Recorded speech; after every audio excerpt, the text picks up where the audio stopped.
भाई तार भाई, हो क्या हो गया? जानता है मौलवी साहब की बकरी चोरी हो गई है। वो शिकायत लेकर पीर साहब के पास आ गया। पीर साहब पूरी बस्ती वालों को बुला रहा है। हाँ, पूरी बस्ती वालों को बुला रहा है। अरे तुम क्यों डर रहे हो? बकरी चोर कहीं तुम तो नहीं हो? बकरी की आवाज अंदर से आ रही है। बकरी कहीं अंदर तो नहीं है? नहीं नहीं, अंदर बकरी नहीं है, बिल्कुल अंदर बकरी नहीं है। नहीं, मैं क्यों बकरी चोरी करता हूँ? मैं तुझे चोर लगता हूँ शक्ल से? मैं तो नमाज पर जा रहा हूँ।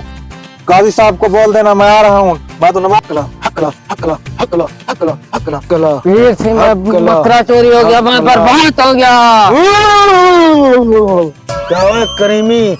पूरी बस्ती वालों को बुला कर ले आ यहाँ। हकला हकला हकला हकला।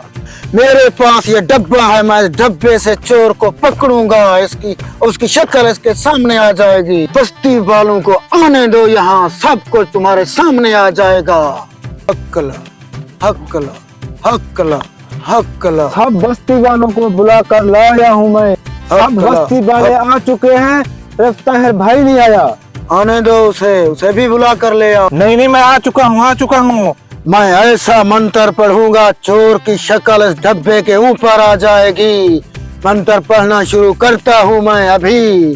अल्लाह खैर, कहीं मंत्र ये सच्चा ना हो जाए इसका। देखता हूँ इसका मंत्र क्या करता है। पीर सिंह जल्दी करो, मेरी बकरी मर न जाए। सब तैयार हो जाओ, मैं मंत्र पढ़ना शुरू करता हूँ। अंतर मंत्र शून शंतर। पकड़ लिया रे। देखा चोर मैंने पकड़ लिया, यही चोर है। मैंने इस डब्बे में छिपकली डाली थी जिसने डब्बे को हिलाया है। नहीं, मैंने बकरी चोरी नहीं की थी, उसको प्यास लगी हुई थी, मैंने उसको पानी पिलाने ले गया था मैं।